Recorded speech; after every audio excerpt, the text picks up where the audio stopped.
Now, I want to share a story with you, and this is actually an article that I wrote over the weekend called All Wars Are Bankers' Wars. And I went in, I did a lot of research. It's posted to the front page of whatreallyhappened.com. I understand it's already gone viral. It's being reposted around the web. But I wanted to basically tell it to you here on the radio show. And it's a very long story. We're probably going to take the rest of the hour to do it.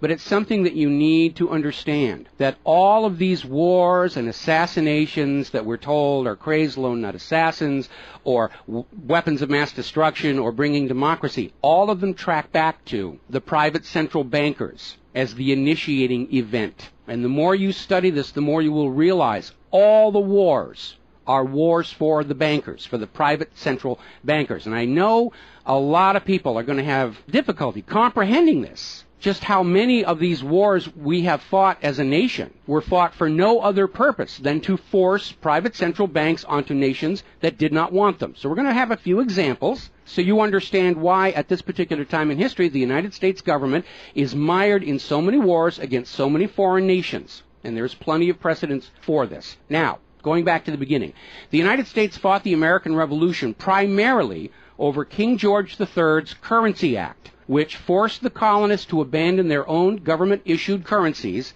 and conduct business only using printed banknotes borrowed at interest from the Bank of England. If you go back to the writings of Ben Franklin, direct quote, the refusal of King George III to allow the colonies to operate an honest money system which freed the ordinary man from the clutches of the money manipulators was probably the prime cause of the revolution. That's Ben Franklin. Now, our public schools don't teach that because you're not supposed to know that the bankers were really behind the American Revolution. After the Revolution, the United States adopted a revolutionary, radically different economic system in which the government issued its own value-based currency so that private banks couldn't skim the wealth of the people through interest-bearing banknotes.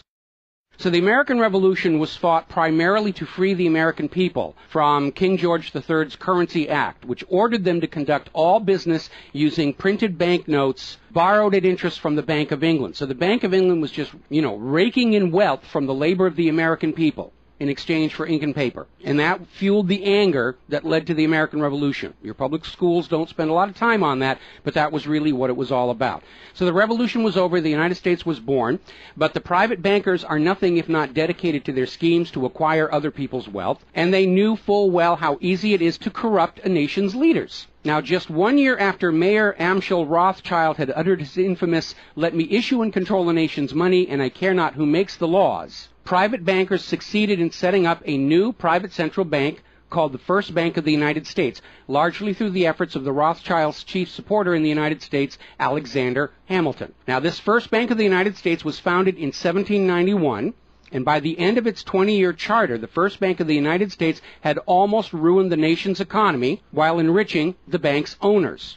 As a result, Congress refused to renew the charter and signaled their intention to go back to a state-issued, value-based currency on which the people paid no interest at all to any banker. This resulted in a threat from Nathan Mayer Rothschild against the U.S. government. Quote, "Either the application for renewal of the charter is granted, or the United States will find itself involved in a most disastrous war." End quote. Congress still refused to renew the charter for the First Bank of the United States, whereupon Nathan Mayer Rothschild railed, quote, "Teach those impudent Americans a lesson. Bring them back to colonial status." End quote. Financed by the Rothschild-controlled Bank of England, Britain then launched the War of 1812 to recolonize the United States and force them back into the slavery of the Bank of England's banknotes, or to plunge the United States into so much debt they would be forced to accept a new private central bank. And the plan worked. Even though the United States won the War of 1812, Congress was forced to grant a new charter for yet another private bank, issuing the public currency as loans at interest, the Second Bank of the United States. Once again, private bankers were in control of the nation's money supplied and cared not who made the laws or how many British or American soldiers had to die for it. So once again, the nation was plunged into debt, unemployment, poverty by the predations of the private central bank, and in 1832, Andrew Jackson successfully campaigned for his second term as president under the slogan, "Jackson and no bank." True to his word, Jackson succeeded in blocking the renewal of the charter for the Second Bank of the United States of America. And this was where that famous quote came from Andrew Jackson. Quote, "Gentlemen, I too have been a close observer of the doings of the Bank of the United States. I have had men watching you for a long time, and I am convinced that you've used the funds of the banks to speculate in the breadstuffs of the country. When you won, you divided the profits amongst you, and when you lost, you charged it to the bank. You tell me that if I take the deposits from the bank and annul the charter, I shall ruin 10,000 families. That may be true, gentlemen, but that is your sin. Should I let you go on, you will ruin 50,000 families, and that would be my sin.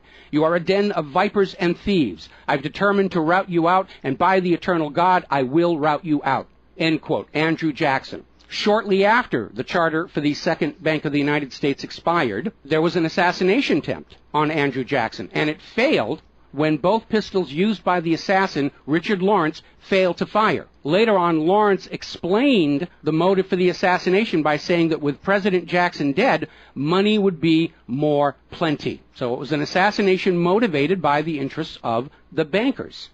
Now, our public school system is as subservient to the bankers' wishes to keep certain history from you, just as the corporate media is subservient to Monsanto's wishes to keep the dangers of GMOs from you, and the global warming cult's wishes to conceal from you the fact that Earth has actually been cooling for the last 16 years.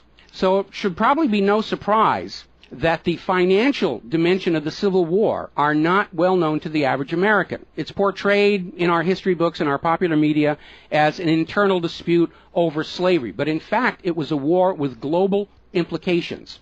When the Confederacy seceded from the United States, the bankers once again saw the opportunity for a rich harvest of debt and offered to fund Lincoln's efforts to bring the South back into the Union at 30% interest.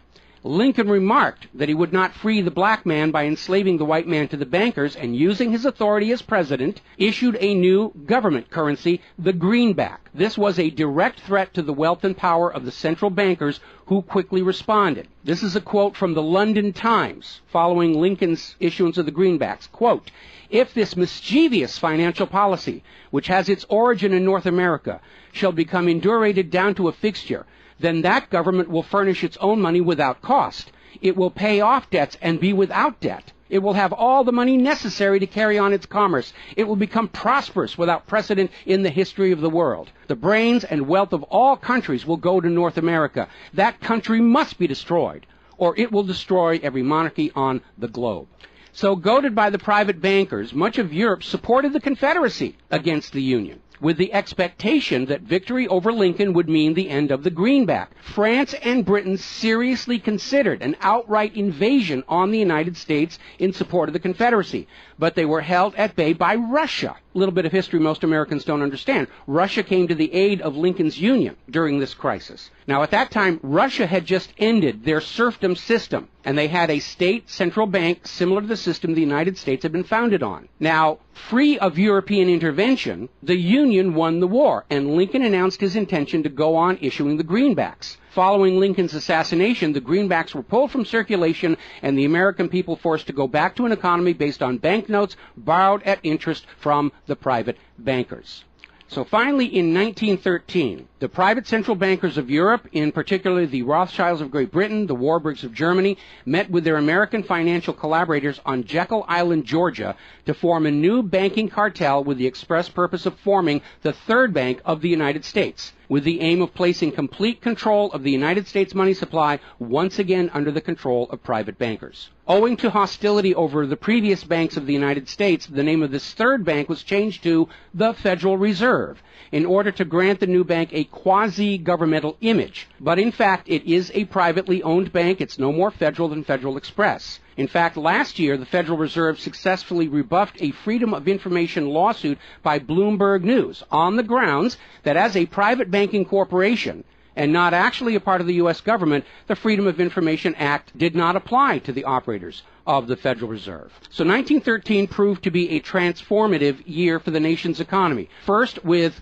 Congress' passage of the 16th Income Tax Amendment and the false claim it had been ratified. Here's another direct quote. "I think if you were to go back and try and find and review the ratification for the 16th Amendment, which was the internal revenue, the income tax, I think if you went back and examined that carefully, you would find that a sufficient number of states never ratified that amendment," end quote. That's U.S. District Court Judge James C. Fox in Sullivan versus United States, 2003. Later that same year, 1913, and apparently unwilling to risk another questionable amendment, Congress passed the Federal Reserve Act over the Christmas holiday in 1913, while members of Congress opposed to the measure were at home. This was a very underhanded deal, as the Constitution explicitly vests Congress with the authority to issue the public currency, does not authorize its delegation, and thus would have required a new amendment to transfer that authority to a private bank. But pass it, Congress did, and President Woodrow Wilson signed it as he promised the bankers he would in exchange for generous campaign contributions. Now, President Wilson later regretted that decision. You've probably heard this quote before, but you're going to get it again. Quote, "I am a most unhappy man. I have unwittingly ruined my country. A great industrial nation is now controlled by its system of credit. We are no longer a government by free opinion, no longer a government by conviction and the vote of the majority, but a government by the opinion and duress of a small group of dominant men." That was Woodrow Wilson writing in 1919. Now, 1 year after the passage of the Federal Reserve Act, World War I started, and it is important to remember that prior to the creation of the Federal Reserve, there was no such thing as a world war. Now, World War I actually started between Austria, Hungary, and Serbia, but quickly shifted to focus on Germany. Why Germany? They didn't start the war. Why was Germany the villain in World War I?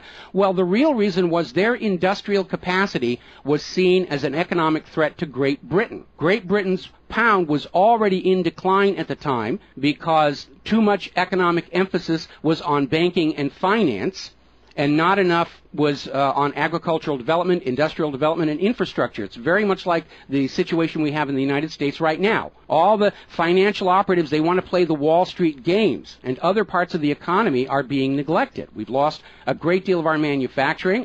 We're not the agricultural exporter we used to be because everybody's over there at Wall Street playing in that giant open-air casino. Now, pre-war Germany did have a private central bank, but it was under strict control by the German government to keep inflation at reasonable levels and to make sure that all of the German economy was being properly funded, just like Putin did with their central bank about a month ago. Under government control by the German government, investment was guaranteed to internal economic development, and as a result, Germany had become a major manufacturing technological power. They were exporting products that Great Britain could not compete with. So in the media of the day, Germany was portrayed as the main opponent of World War I. And not just defeated, it was flattened. Now, following the Treaty of Versailles, Germany was ordered to pay the war costs of all the participating nations, even though Germany had not started that war. This amounted to 3 times the value of all of Germany itself. Germany's private central bank, to which the German government had gone deeply into debt to pay the cost of the wars, was allowed to break free of government control. That led to the massive inflation of the Weimar Republic, followed, permanently trapping the German people in endless debt. And money speculators were running rampant, and it led to these situations where you had literally a whole basket full of paper notes to get a loaf of bread. Now, when the Weimar Republic collapsed economically, it opened the door for the National Socialists to take power.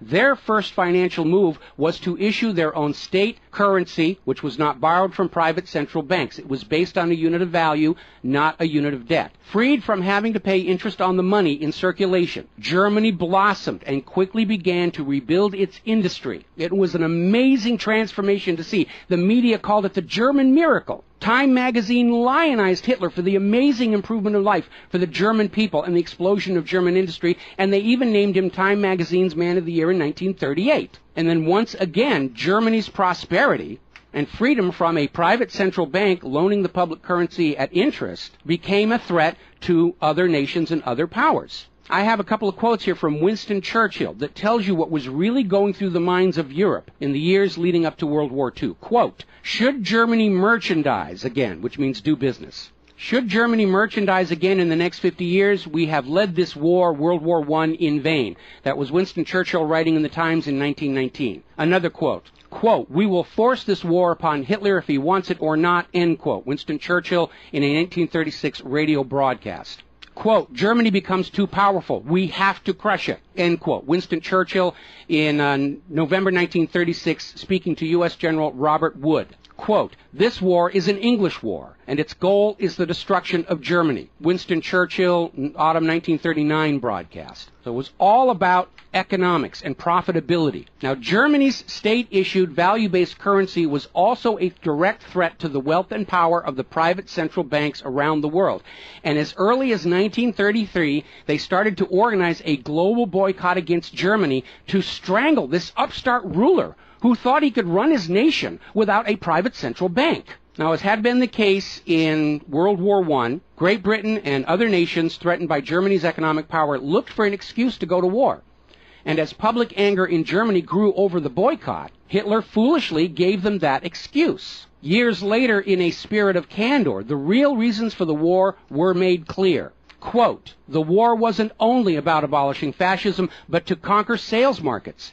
We could have, if we had intended so, prevented this war from breaking out without doing one shot, but we didn't want to." End quote. Winston Churchill to Harry Truman, March 1946. One more quote here.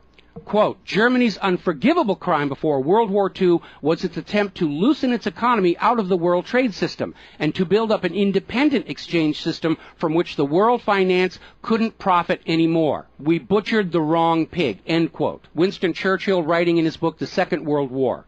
Now, a little side note, we're going to actually step back in time to the years before World War II. A little bit of history a lot of Americans are still completely unaware of. And it involves a gentleman by the name of Marine Corps Major General Smedley Butler. In 1933, Wall Street bankers and financiers had bankrolled the successful rise to power of Hitler and Mussolini. Brown Brothers Harriman in New York, and they're still there. I saw them when I was there for the 9/11 anniversary. They were financing Hitler right up to the day war was declared with Germany. And these Wall Street financiers decided that a fascist dictatorship in the United States, based on the one Mussolini had in Italy, was going to be far better for their business interests than Roosevelt's New Deal, which threatened massive wealth redistribution to recapitalize the working and middle classes of America. So the Wall Street tycoons recruited General Butler to lead the overthrow of the U.S. government and install a Secretary of General Affairs who would be answerable to Wall Street and not the people, would crush social unrest and shut down all the labor unions. General Butler pretended to go along with the scheme, but then exposed the plot to Congress.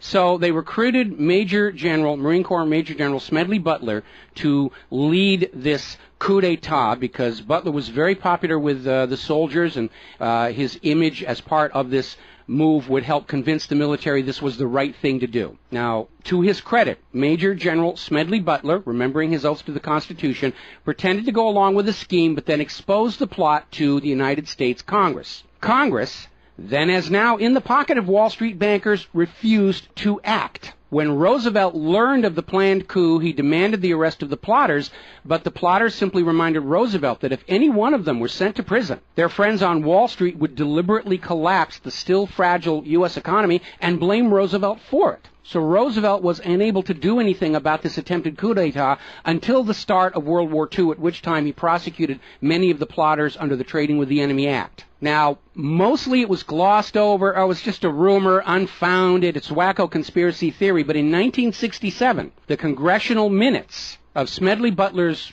revelation to Congress of the coup were finally released to the public. You ever see this movie, 7 Days in May, Kirk Douglas and Burt Lancaster, about an attempted military takeover of the United States of America? It was based loosely on this story. But of course, in the movie, the bankers being behind the Burt Lancaster character was completely removed from the script here. Now, Smedley Butler is also famous for writing a work called War is a Racket.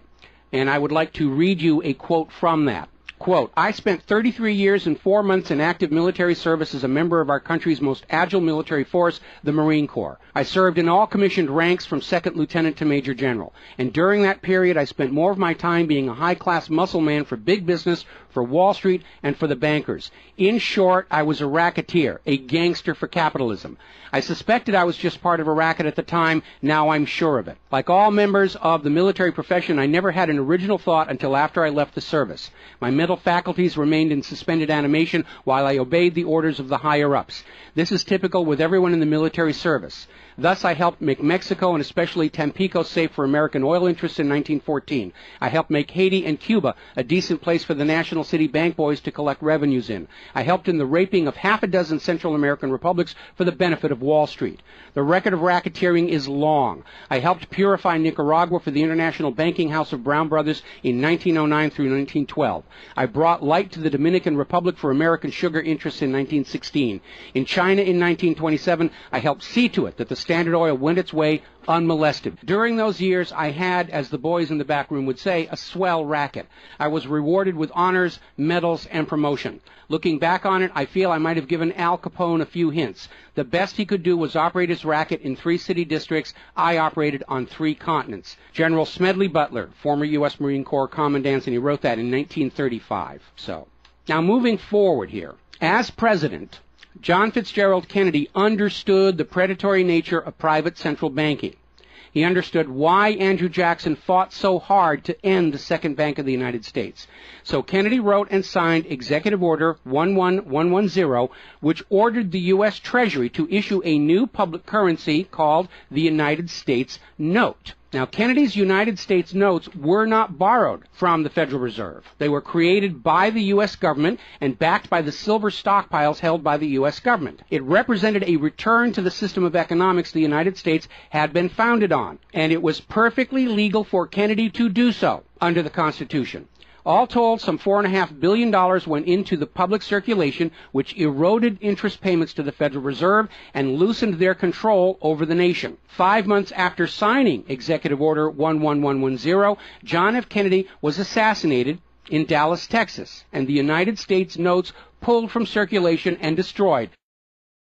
Following Kennedy's assassination, John J. McCloy, president of the Chase Manhattan Bank and president of the World Bank, was named to the Warren Commission. Now, I don't care how good a banker he is, he's not qualified to be investigating a murder, which is what we were told the Warren Commission was all about, to get the truth of the assassination. But we all know that the Warren Commission was there to cover up what was going on, and obviously we can presume safely that John J. McCloy's presence on the Warren Commission was to make sure the American public never got even a hint of the financial dimensions behind the assassination.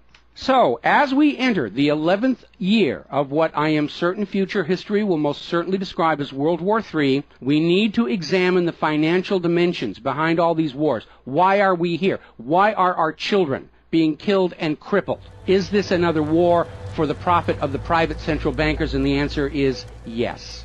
Now, toward the end of World War II, when it became obvious that the Allies were going to win and dictate the post-war political environment, the major world economic powers met at Bretton Woods, a luxury resort in New Hampshire, in July of 1944, and they hammered out the Bretton Woods Agreement for International Finance. The British pound lost its position as the global trade and reserve currency to the U.S. dollar. There are indications this was part of the price demanded by Roosevelt in exchange for the U.S. entry into the war. Now, absent the economic advantages of being the world's go-to currency, Britain was forced to nationalize their Bank of England in 1946. The Bretton Woods Agreement, ratified in 1945, in addition to making the dollar the global reserve and trade currency, obligated the signatory nations to tie their currencies to the dollar. The nations that ratified Bretton Woods did so on 2 conditions. The first was that the Federal Reserve would refrain from overprinting the dollar, basically as a means to loot real products and produce from other nations in exchange for ink and paper. It basically was an imperial tax imposed by the U.S. economic system on the rest of the world. That assurance of no overprinting was supposedly backed up by the second requirement, which was that the U.S. dollar would always be convertible back to gold by the U.S. government at $35 an ounce. Now, of course, the Federal Reserve, being a private bank and not answerable to the U.S. government, did in fact start overprinting paper dollars, which were sent to other nations around the world, and under Bretton Woods, they had to send back products and produce and raw materials at full value. And much of the perceived American prosperity of the 1950s and 60s was the result of these foreign nations having to send real raw materials, goods, produce, back to the United States in exchange for these little pieces of paper with ink all over them, because they were forced to accept these paper notes as being worth $35 per ounce of gold. Then in 1970, France started looking at this huge pile of printed paper notes sitting in their bank vaults, for which real French products like wine and cheese had been traded, and it notified the United States government that they would exercise their option under Bretton Woods to return all those paper notes for gold at the agreed-upon $35 per ounce exchange rate. The problem was the United States had nowhere near the gold to redeem all those paper notes. So on August 15, 1971, Richard Nixon temporarily, nudge, nudge, wink, wink, say no more, suspended gold convertibility of the U.S. Federal Reserve notes. This Nixon shock, as it was termed at the time, effectively ended Bretton Woods, and many global currencies started to delink from the U.S. dollar. And it created another problem, because the United States had been collateralizing their loans, money borrowed from other governments and foreign investors, with the American nation's gold reserves. And with the awareness that there wasn't enough gold to redeem all the Federal Reserve notes, lenders to the U.S. were starting to wonder, did the U.S. government have enough gold to collateralize their outstanding debts? Foreign nations began to get very nervous about the loans to the United States, and they were understandably reluctant to loan any additional money without some form of collateral. So what Richard Nixon did is he founded the environmental movement with the EPA and its various programs like wilderness zones and roadless areas and heritage rivers, wetlands, and all these other little different programs, which all took vast areas of public lands and made them off limits to the American people, who are technically the owner of all those lands. But Nixon had no concern for the environment, and the real purpose of this land grab, under the guise of the environment, was to pledge those pristine lands and their vast mineral resources as collateral on the outstanding national debt. The multitude of all these different programs was simply to conceal the scale of the land grab and collateralization of the American people's heritage. And it actually today covers almost 25% of the entire nation, is now locked up by these EPA programs and pledged as collateral on government borrowing. Now, with open lands, available lands for collateralization already in short supply, the U.S. government embarked on a new program to shore up sagging international demand for the dollar. The United States approached the world's oil-producing nations, mostly in the Middle East, and offered them a deal. In exchange for only selling their oil for dollars, the United States would guarantee the military safety of those oil-rich nations. The oil-rich nations would agree to spend and invest their U.S. paper dollars inside the United States, particularly in U.S. Treasury bonds, which would be redeemable through future generations of U.S. taxpayers. The concept was labeled the petrodollar.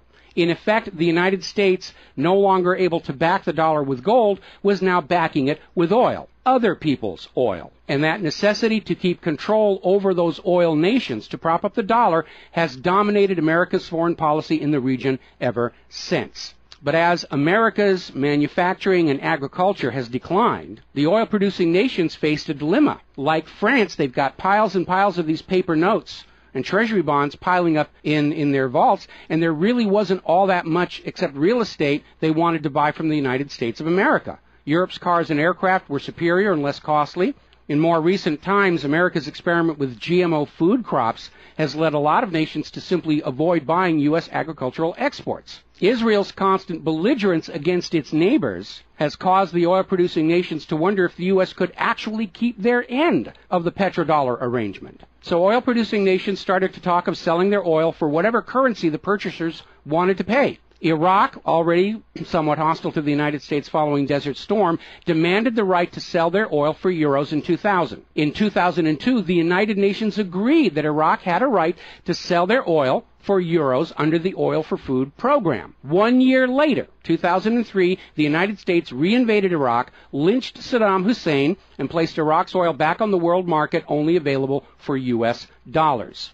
Now, the clear U.S. policy shift following 9/11, away from at least attempting to appear to be an impartial broker of peace in the Mideast to one of unquestioned support for Israel's aggressions, only further eroded confidence in the petrodollar deal, and even more oil-producing nations started openly talking of trading their oil for other global currencies. So over in Libya, Muammar Gaddafi had instituted a state central bank and a value-based trade currency, the gold dinar. Gaddafi then announced that Libya's oil was for sale, but only for the gold dinar. Other African nations seeing the rise of the gold dinar and the euro, even as the U.S. dollar continued its inflation-driven decline, flocked to the new Libyan currency for trade. This move had the potential to seriously undermine the global hegemony of the dollar. French President Nicolas Sarkozy reportedly went so far as to call Libya a threat to the financial security of the world. So the United States invaded Libya under the guise of supporting a popular rebellion. They brutally murdered Gaddafi, apparently because the object lesson of Saddam's lynching had not been enough of a message, imposed a private central bank, and returned Libya's oil output to dollars only. The gold that was supposed to be made into the gold dinars, as of the last report I could find, unaccounted for. Now, according to General Wesley Clark, the master plan for the dollarification of the world's oil nations included 7 targets: Iraq, Syria, Lebanon, Libya, Somalia, Sudan, and Iran. Venezuela, which has started selling their oil to China for the yuan, seems to be a late addition. What is notable about those original 7 nations targeted by the U.S. is that none of them are members of the Bank of International Settlements. This is the private central banker's private central bank located in Switzerland. That meant that those 7 targeted nations were deciding for themselves how to run their nation's economies rather than submitting to the international private central bankers. Now, of course, the bankers' gun sights are on Iran, which dares to have a government central bank and sell their oil for whatever currency they choose. The war agenda for Iran is, as always, to force Iran's oil to be sold only for dollars and to force them to accept a privately owned central bank. Now, you have been raised by a public school system and a media that constantly assures you that the reasons for all these wars and assassinations are many and varied. We're bringing democracy to the conquered lands. We hear that a lot when actually the U.S. hasn't. The usual result of a U.S. overthrow is the imposition of a pro-business, pro-Wall Street, pro-U.S. dictatorship. Good example, the 1953 CIA overthrow of Iran's democratically elected government of Mohammad Mossadegh and the imposition of the Shah. Or the 1973 CIA overthrow of Chile's elected government of President Salvador Allende and the imposition of the dictator Augusto Pinochet. Another one of the excuses we'll get is we have to save the people from a cruel oppressor. That's the one they're using in Syria right now. Revenge for 9/11. That was a big one going into Iraq. And then later on, President Bush was caught on video saying, no, Iraq had nothing to do with 9/11. And behind all of them, that tired, worn-out, catch-all excuse for invasion, weapons of mass destruction. Assassinations are always passed off as crazed lone nuts to obscure the real agenda. And the real agenda of the bankers is very simple. It is enslavement of the people by creation of a false sense of obligation. Now, that obligation is false because the private central banking system by design creates more debt than money with which to pay the debt. There is no way out the way it's set up. It's impossible to escape as long as you're playing by their rules. And you need to understand, private central banking is not science. It is a religion. It's a set of arbitrary rules created to benefit the priesthood, meaning the bankers, and it is supported only because people believe this is the way it's supposed to be.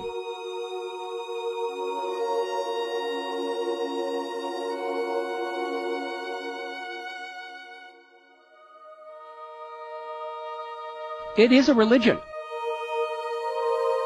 It's a set of arbitrary rules created to benefit the priesthood, meaning the owners of the private central banks.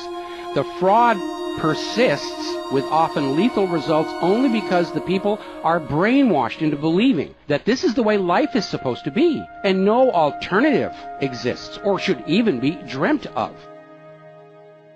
Now, this same approach, the same brainwashing, was true of 2 earlier systems of enslavement, rule by divine right and slavery, both systems built to trick people into obedience, and both now recognized by modern civilization as illegitimate. So now we are on the verge of a new era in history where we will recognize that rule by debt, rule by private central bankers issuing the public currency as a loan at interest is equally illegitimate. It only works as long as people allow themselves to believe that this is the way life is supposed to be. But you need to understand something that's the core of the issue. Private central banks do not exist to serve the people, the community, or the nation. Private central banks exist to serve their owners, to make them rich beyond the dreams of Midas, and all for the cost of ink, paper, and the right bribe to the right official, and the occasional assassination. But behind all these wars and all these assassinations, the 100 million plus horrible deaths from all of these wars lies a single policy of financial dictatorship. The private central bankers only allow rulers to rule, only on the promise that the people of a nation be enslaved to the private central banks. Rulers who do not go along with that will be killed, their nation invaded by those other nations still enslaved to the private central banks. The bankers themselves don't fight these wars. Their children are not in these wars. A nation tries to break free of the private central bankers like Libya. All the other nations under the bankers' control pile on and destroy them. This so-called clash of civilizations you are being told about by the corporate media, it's really a war between banking systems, with the private central bankers forcing themselves onto the rest of the world, no matter how many millions must die for it. The constant hate-mongering against Muslims you see in the corporate media lies in a simple fact. Like the ancient Christians, prior to the Knights Templars, Muslims forbid usury or the lending of money at interest because they saw in ancient times, like Rome, how these banking practices could destroy an entire society. And that is the reason our government media insists that Muslims have to be hated and killed and converted.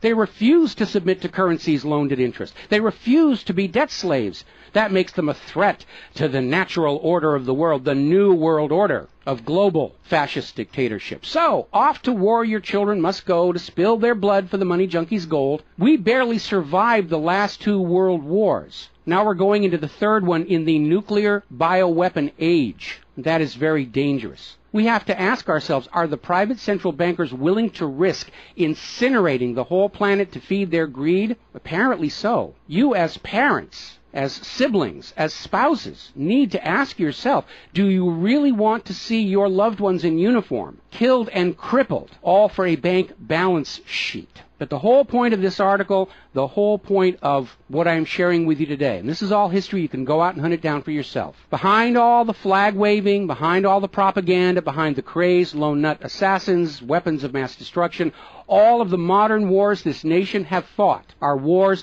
by and for the private bankers, fought and bled for by third parties unaware of the true reason they're expected to gracefully accept being killed and crippled for. And the process is quite simple. We've explained it before on this show. As soon as the private central bank issues its currency as a loan at interest, the public is forced deeper and deeper into debt. When the people are reluctant to borrow anymore, that's when the Keynesian economists demand the government borrow more to keep the pyramid scheme working. When both the people and the government refuse to borrow anymore, that is when the large wars get started, to plunge everyone even deeper to debt to pay for the war, and then after the war to borrow even more to rebuild. And when these horrible wars are over, the ordinary people have basically what they had before the war, except their graveyards are a lot larger, and everyone is in debt to the private bankers for the next century. That is why Brown Brothers Harriman in New York was funding the rise of Adolf Hitler, because war is the bankers' richest harvest. We all need to recognize this is what all these wars have been about. Private central banking, enlarging their domain, imposing their will on nations that do not want it, imposing their system on the rulers of nations who do not want it. Bribery, blackmail, assassination, they will do anything to maintain their stranglehold on the productivity of the world's people. And as long as private central banks are allowed to exist, inevitably, as the night follows the day, there will be poverty, hopelessness, millions of deaths in endless world wars until the earth itself is sacrificed in flames to Mammon. The path to true world peace lies in the abolishment of all private central banking everywhere and a return to the state-issued, value-based currencies that allow nations and people to become prosperous through their own labor and development and efforts. Now, I mentioned the Knights Templars. Prior to the Knights Templars, Christianity, like Islam, forbade usury because Christianity, much of Orthodox Christianity, came out of Rome, and they had seen firsthand what debt-based economies do, even to the Roman Empire. They'd seen it firsthand. So they had a ban on usury. And the Knights Templars were able to basically either bribe or blackmail the Pope to get a special dispensation that allowed them to rent money, is what they called it. They didn't call it usury, they called it renting money. A lot of modern predatory banking practices were pioneered by the Knights Templars. And they plunged Europe into hopelessly unpayable debt until finally French King Philip IV, otherwise known as Philip the Fair, did the only solution he could do, because he understood as long as you believed in the rules of the bankers, as long as you played by the rules they created to serve themselves, you are hopelessly trapped. And so Philip thought outside the box, and I know he's demonized for it, but in looking at the history of the Templars, it was his last resort. He sent messages to all of the regions in France, secret orders on the same time, in the same moment, on the same day. All of the Templars were arrested, and their commanderies, which is what they called their banks, were broken into, looking for looted wealth. They didn't find a lot of it. It was a paper empire, just like the Federal Reserve is. It's all based on paper. There's nothing of any real value there. It's all paper notes. And he sent the Templars to prison and execution, except for Scotland and Portugal, where the Pope and King Philip IV really didn't have a lot of control. I think that the governments of the world, looking at the situation, looking how close we are to seeing this current world conflict emerge into a full-blown global thermonuclear war, that maybe they need to start thinking about the wisdom of King Philip the Fair and say it's time to simply grab all these private central bankers all at the same time so they can't simply skedaddle from one nation to another and come back and try the same thing again, as they will inevitably do, because these people are addicts. They're hopelessly addicted to other people's money. It's why we call them money junkies. When we see somebody who's addicted to cocaine or methamphetamine or heroin, and we can easily see how they're destroying their home and community around them. Now we need to look at these money addicts and look at how they're destroying the entire world around them. And it's time for an intervention. It's time for us to become private central banking heretics, to stop believing that this is the way life is supposed to be, because it isn't. It isn't even the way the United States was actually started. And they're trying as hard. Look at the destruction of our nation. We used to be the world's greatest nation. Now the most generous estimate is we're down to number 16 and still falling. And yet, despite the destruction to our nation, its infrastructure, its children, its quality of medical care, the quality of its manufacturing output, we still are compelled somehow to go out and force this same banking system onto the rest of the world at the point of a bayonet. Does that make any sense at all? Not to a rational human being. To a money junkie, yeah, it's perfect. But we're really at a crisis point in history. And the first step to resolving that crisis, to not let it go any further into a potential nuclear war, is to recognize that private central banking, ruled by manufactured illusion of debt, is no more legitimate a system of governance than rule by divine right or rule by slavery. We all need to recognize the true cause of all the pain and suffering and wars. It's not the terrorists, it's not Al-Qaeda. These are just distractions and set pieces put in front of your eyes so you can't see the very clear pattern behind much of modern human history. It's a war of banking systems, with the predatory private central banks seeking to eradicate any nation and any ruler that would dare try and operate their economy outside the control of the private central bankers. That's the real cause for the war. Is it something you're willing to fight and die for, to support these private central bankers? Is it something you're willing to let your sons and daughters and brothers and sisters be blown to bloody bits for, so the money junkies can have their latest fix, just a little tiny bit more gold or a little larger number on the bottom of that brokerage statement, so they can have today's thrill, their fix of money that is bought with the blood of your children? I don't think so. But the time has come to point out what really is the cause of all causes behind all the wars and suffering that our planet is having to endure and our people are having to endure. The common enemy of all humankind are private central banks issuing the public currency as a loan at interest. And as history will show, they will do anything, up to and including global wars, to keep their lock on yours and your children's future economic well-being and productivity. We're not a free society. Media will tell us that we're free, but we're not free. We are slaves. Our slave chains are made of paper, and that paper is the Federal Reserve note. Too few of our leaders have tried to stand up to this system of enslavement, usually with lethal results. But if all the people of the world at the same time stand up and say no more private central banks, it will come crashing down, just as slavery did, just as rule by divine right did, and then we'll be embarking on a new era in human history, where the emphasis on social development is on the people and not on the money junkies.